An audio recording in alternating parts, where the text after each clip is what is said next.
Hello friends, welcome to my YouTube channel. दोस्तों, कैसे हैं आप सभी। दोस्तों, उम्मीद करते हैं आप सभी अच्छे होंगे।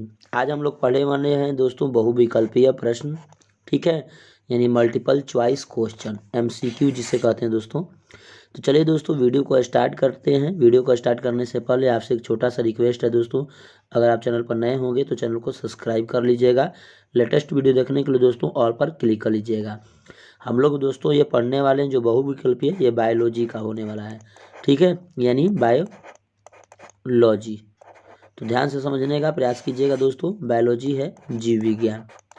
तो हम लोग पढ़ेंगे, इसको बहुत अच्छे से समझने का प्रयास करेंगे। तो चलिए दोस्तों, आज का पहला प्रश्न रहा, ध्यान से समझने का प्रयास कीजिएगा। करा स्त्रियों में संपन्न होने वाले प्रजनन चक्र को क्या कहते हैं। देखिए दोस्तों, जब स्त्रियों में संपन्न होने वाले जो प्रजनन चक्र होता है ना, उससे हम लोग रजोधर्म कहते हैं। यानी लेकिन दोस्तों यहाँ पर बी में क्या दिया है, मासिक धर्म भी, तो उसे हम मासिक धर्म भी कहते हैं, है ना, रजोधर्म भी कहते हैं और मासिक चक्र भी कहते हैं। तो इसका आंसर कौन सा हो जाएगा दोस्तों, इनमें से सभी होगा, यानी D is the right answer. मासिक चक्र भी बोलते हैं दोस्तों, रजोधर्म भी बोलते हैं और उसे मासिक धर्म भी बोलते हैं। अच्छा दोस्तों, अगर पूछ दे क्वेश्चन कि ये कितने दिनों का होता है, तो दोस्तों 28 डेज का, यानी ये महिलाओं में 28 डेज का होता है मासिक धर्म। अच्छा दोस्तों, मासिक धर्म का जो स्राव है कितने उम्र के बाद ये बंद हो जाता है, तो 50 वर्ष के बाद महिलाओं में ये बंद हो जाता है। ठीक है, 50 वर्ष के बाद महिलाओं में बंद होता है।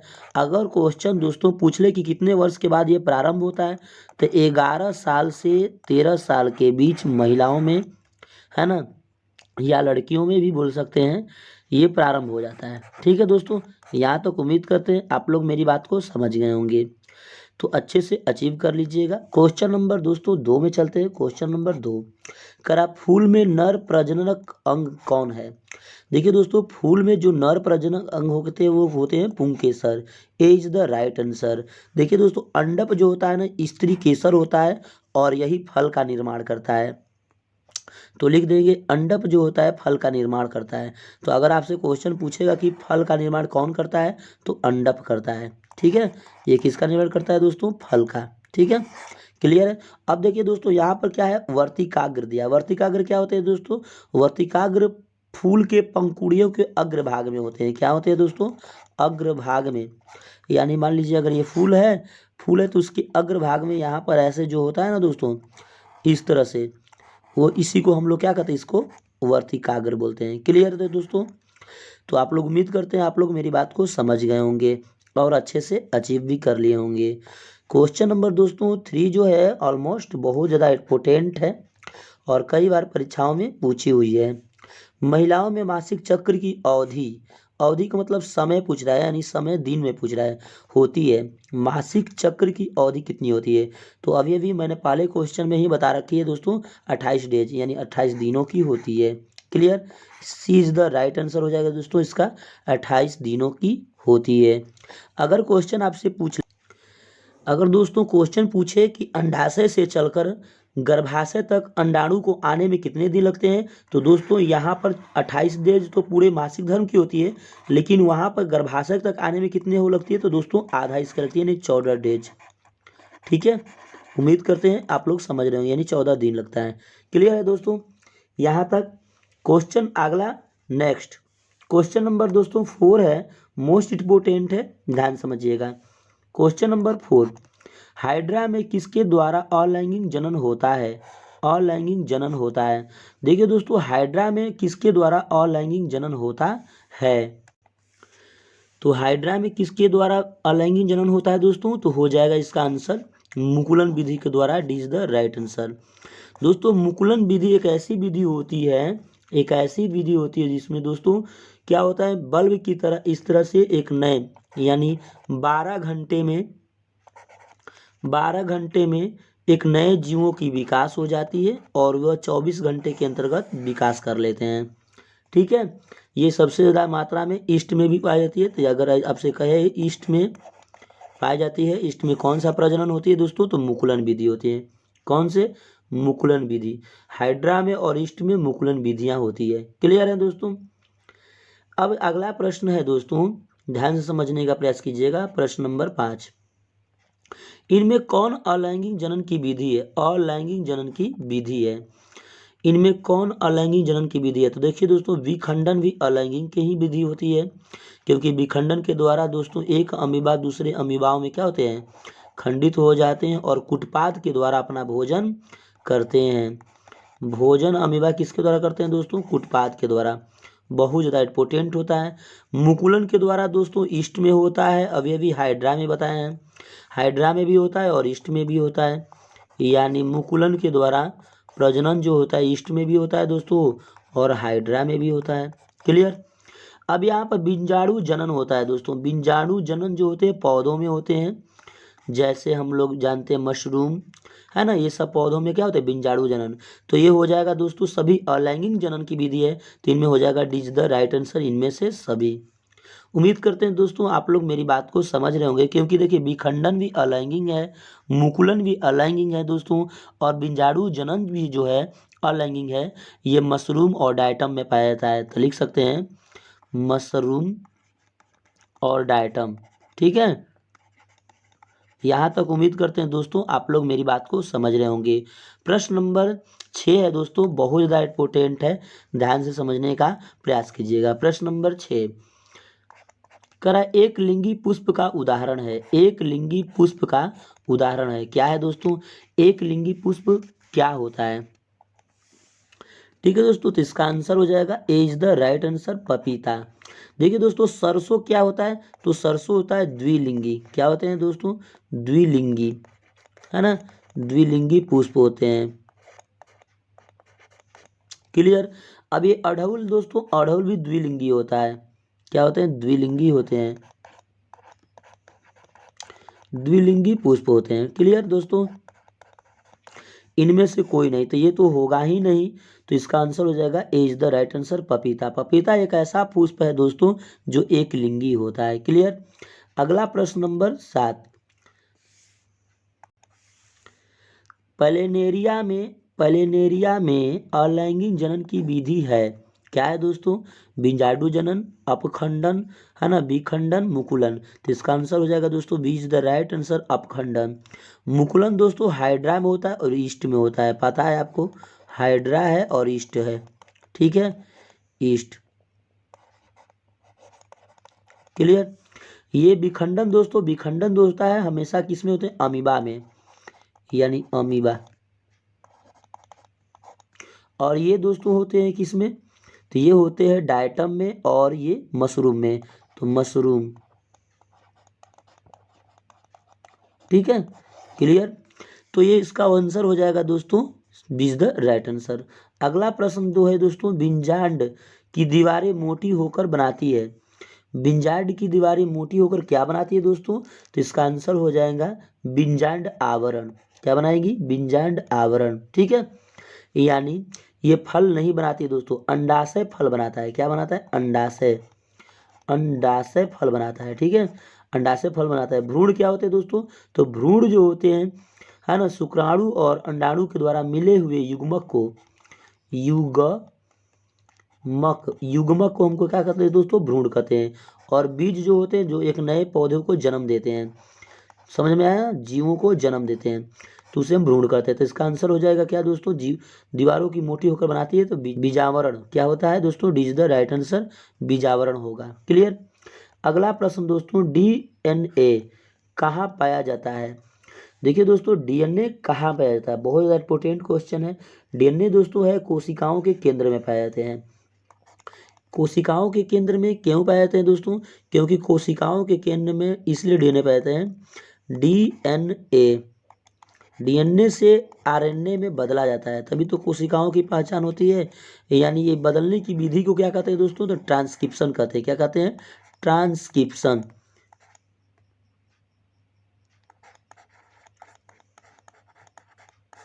ट्रांसक्रिप्शन कहते हैं दोस्तों। क्लियर? अब यहाँ बोल रहे हैं कोशिका भित्ति में, बिल्कुल नहीं, कोशिका भित्ति, कोशिका द्रव, कोशिका झिल्ली में नहीं पाई जाती है। अच्छा, डीएनए का कोई फुल फॉर्म बोले तो क्या बोलिएगा दोस्तों? डी ऑक्सी न्यूक्लिक अम्ल।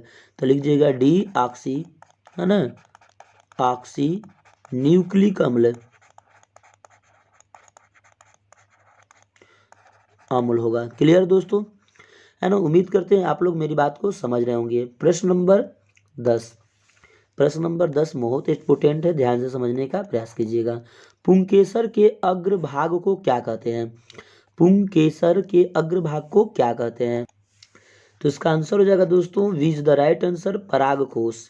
अब आपसे पूछ दे दोस्तों कि परागकोश में क्या होते हैं, तो परागकोश में हमेशा पराग कण होते हैं। ठीक है, पराग कण होते हैं।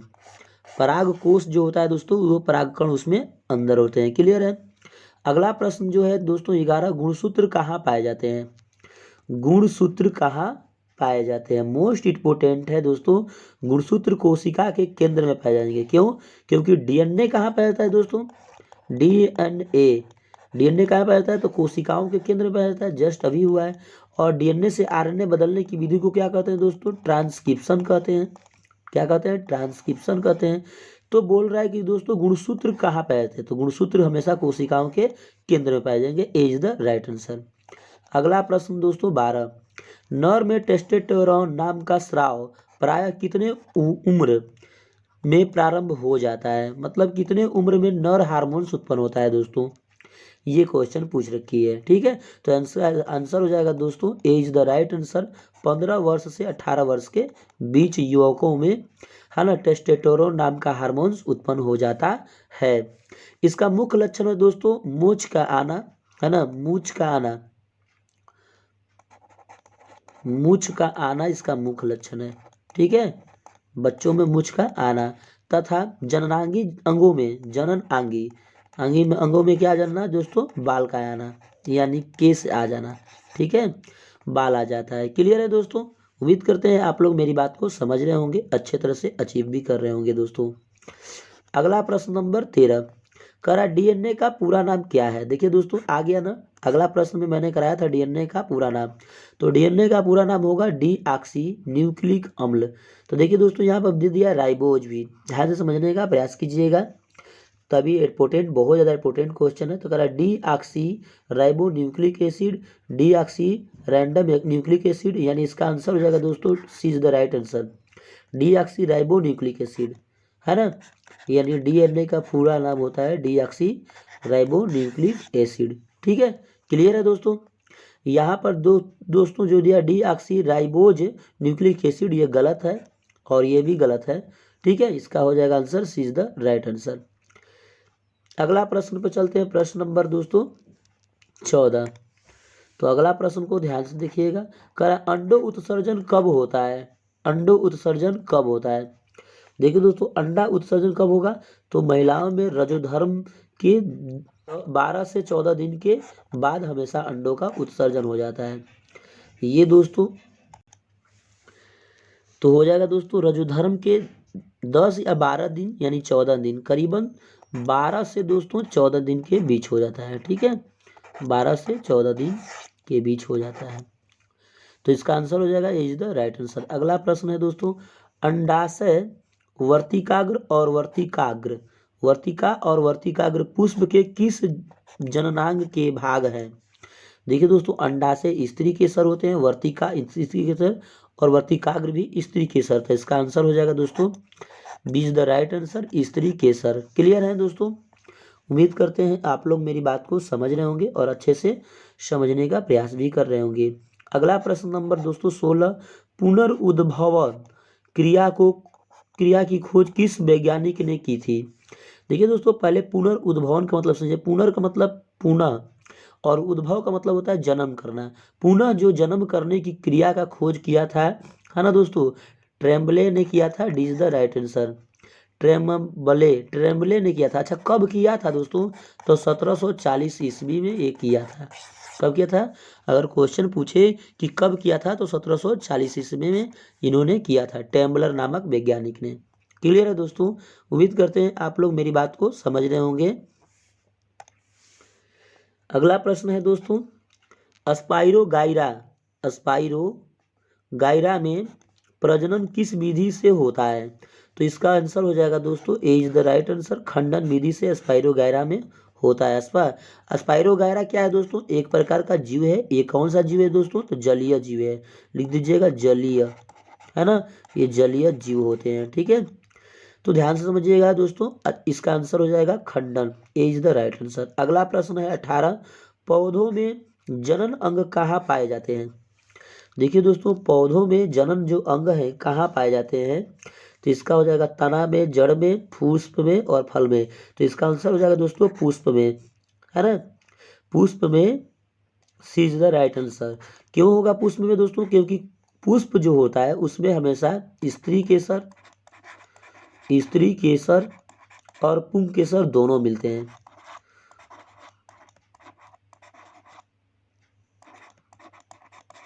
पुंकेसर दोनों होते हैं। तो दोस्तों यहाँ पर पुंकेसर जब दोनों होंगे तो स्त्री केसर और पुंकेसर के द्वारा ही क्या बनते हैं, युग्मनज बनता है। युग्मनज यानी युग्मनज मतलब भ्रूण, भ्रूण का क्या होता है दोस्तों, विकास होता है। तो जब भ्रूण का विकास होगा तो एक नए जीवों की उत्पत्ति होगी दोस्तों। तो वह कहाँ पर होगा, पुष्प में होगा, ठीक है। क्योंकि जनन अंग कहाँ पाए जाते हैं, पौधों में जनन अंग क्या है दोस्तों, तो ये होते हैं पौधों में, पुष्प में। क्लियर है दोस्तों, उम्मीद करते हैं आप लोग मेरी बात को समझ गए होंगे और अच्छे से अचीव भी कर लिए होंगे। प्रश्न नंबर 19 दोस्तों, प्रश्न नंबर 19 पर चलते हैं। प्रश्न नंबर 19, कि निम्नलिखित में कौन, है ना, लैंगिक जनन संचारित रोग नहीं है। निम्नलिखित में कौन लैंगिक जनन संचारित रोग नहीं है। तो दोस्तों इसमें पूछ रहा है कि कौन ऐसा क्रिया है जो लैंगिक जनन के द्वारा नहीं होती है।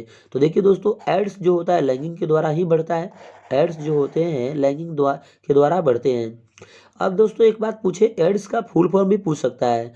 तो एड्स का फुल फॉर्म क्या होता है, एड्स का फुल फॉर्म होता है एडवार्ड, ए का मतलब एडवार्ड, आई का मतलब होता है दोस्तों यूमनो, क्या होता है, यूमनो, डी का मतलब डिफिशियंसी और एस का मतलब सिंड्रोम। क्लियर। यहाँ पर देखिए दोस्तों, बी में क्या दिया है, गोनीरिया, गोनीरिया दिया है, बी में दिया है गोनीरिया। तो गोनीरिया जो होता है दोस्तों एक एड्स से ये मतलब रिलेशनशिप से ही बढ़ने वाला एक रोग होता है ना। सिफिलिस ये भी एड्स से सॉरी रिलेशनशिप से बढ़ने वाला रोग होता है। तो इसका आंसर हो जाएगा दोस्तों D is the right answer, typhoid, ठीक है। तो इसका टाइफाइड होगा। क्लियर। अगला प्रश्न पर चलते हैं दोस्तों, एड्स किसके कारण होता है। देखिए फिर अगला प्रश्न में पूछ दिया एड्स किसके कारण होता है। तो दोस्तों एड्स किसके कारण होता है, ध्यान से समझने का प्रयास कीजिएगा। एड्स दोस्तों हमेशा किसके कारण होता है बताइए। तो दोस्तों इसका आंसर हो जाएगा, एड्स किसके कारण होता है, तो इसका आंसर हो जाएगा B is the right answer, बीजाणु के द्वारा यानी वायरस के द्वारा, वायरस के द्वारा होता है। अच्छा, बीजाणु को क्या कहते हैं दोस्तों, वायरस कहते हैं, ध्यान में रखिएगा। क्वेश्चन इसमें बहुत ज़्यादा मोस्ट इंपोर्टेंट बनते हैं दोस्तों। अगला प्रश्न है दोस्तों, बेकरी और खमीर और अमीबा में किस विधि द्वारा अलैंगिक जनन होता है। ठीक है, बेकरी और खमीर और अमीबा में किस विधि द्वारा अलैंगिक जनन होता है। तो क्वेश्चन ज़्यादा बहुत ज़्यादा इंपोर्टेंट है दोस्तों। तो देखिए दोस्तों, अमीबा में किसके द्वारा होता है, तो द्विखंडन के द्वारा होता है। तो इसलिए आप आंसर लगा दीजिएगा, ए इज द राइट आंसर, क्योंकि बेकरी और खमीर जो होते हैं वह भी द्विखंडन में ही होते हैं। तो इसका आंसर हो जाएगा ए इज द राइट आंसर, द्विखंडन। अगला प्रश्न है दोस्तों, शुक्राणुओं का प्रमुख संग्रह स्थान है। शुक्राणुओं का प्रमुख संग्रह स्थान है, संग्रह मतलब बनने की क्रिया नहीं दोस्तों, विऋषण में क्या होता है, बनता है। तो ये तो गलत हो जाएगा, संग्रह की बात कर रही है। शुक्राशय होगा दोस्तों, B is the right answer, शुक्राशय। प्रोटेस्ट क्या होता है दोस्तों, प्रोटेस्ट यूरिन को कंट्रोल करता है ना। तो ये हो जाएगा आंसर, इसका answer B is the right answer, शुक्राशय। क्लियर है दोस्तों, उम्मीद करते हैं आप लोग मेरी बात को समझ रहे होंगे। ठीक है, अगला प्रश्न पर चलते हैं। प्रश्न नंबर 23, मनुष्य में निषेचन का स्थान कहाँ है। मनुष्य में निषेचन का स्थान कहाँ है। तो देखिए दोस्तों, मनुष्य में जो निषेचन होता है वो अंडवाहिनी में होता है। किस में होता है, अंडवाहिनी में, जिसे हम लोग बोलते हैं दोस्तों फ्लोपियन नली। कभी कभी ये बात पूछ दी जाती है कि गर्भाशय किस नली में होती है दोस्तों, फ्लोपियन नली में, यानी फ्लोपियन नली, फ्लोपियन नली आप लिख सकते हैं। क्लियर है दोस्तों, उम्मीद करते हैं आप लोग मेरी बात को समझ रहे होंगे। 24वां प्रश्न है दोस्तों, मादाओं में प्रायः कितने वर्ष की वायु में अंडो उत्सर्जन बंद हो जाता है। तो हो जाएगा इसका answer, B is the right answer दोस्तों, 50 वर्षों के बाद अंडा उत्सर्जन क्या होता है दोस्तों, बंद हो जाता है। मैंने नेक्स्ट पहले वाले सवाल में मैंने करा रखी है उसके फैक्ट में। ठीक है, तो चलिए दोस्तों यहाँ तक हम उम्मीद करते हैं आप लोग मेरी बात को समझ गए होंगे। अगले प्रश्न पर चलते हैं।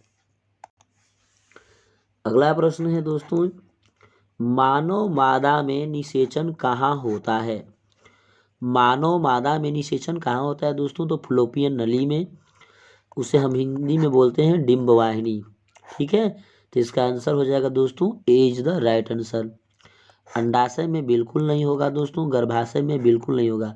गर्भाशय में भ्रूण पलता है दोस्तों। ठीक है, और शुक्राशय में तो शुक्राणु होते हैं जो नर में पाया जाता है, लेकिन ये क्या किया है मानव मादा में। ठीक है, तो हो जाएगा डिम्ब वाहिनी, इज द राइट आंसर। अगला प्रश्न दोस्तों है बहुत ज़्यादा इंपॉर्टेंट है, ध्यान से समझिएगा, 2012 में पूछा भी गया है। निम्न में कौन मानव मादा जनन तंत्र का भाग नहीं है?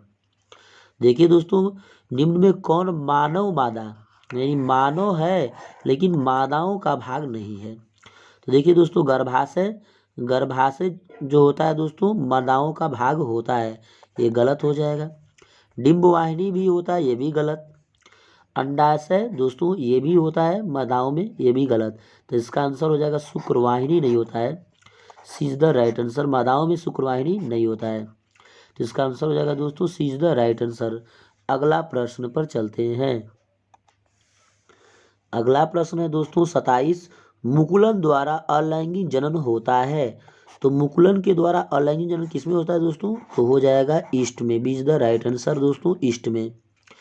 और किस में होगा दोस्तों? ईस्ट के बाद और भी कोई पूछ दे कि मुकुलन के द्वारा जनन होता है, हाइड्रा में भी होता है। ठीक है, हाइड्रा में दोस्तों भी मुकुलन विधि के द्वारा प्रजनन होता है। अगला प्रश्न है, नर युग्मक एवं मादा युग्मक के संलग्न को क्या कहते हैं? नर युग्मक और मादा युग्मक के संलग्नन को क्या कहते हैं दोस्तों? तो निषेचन कहते हैं, यानी वो निषेचित होता है।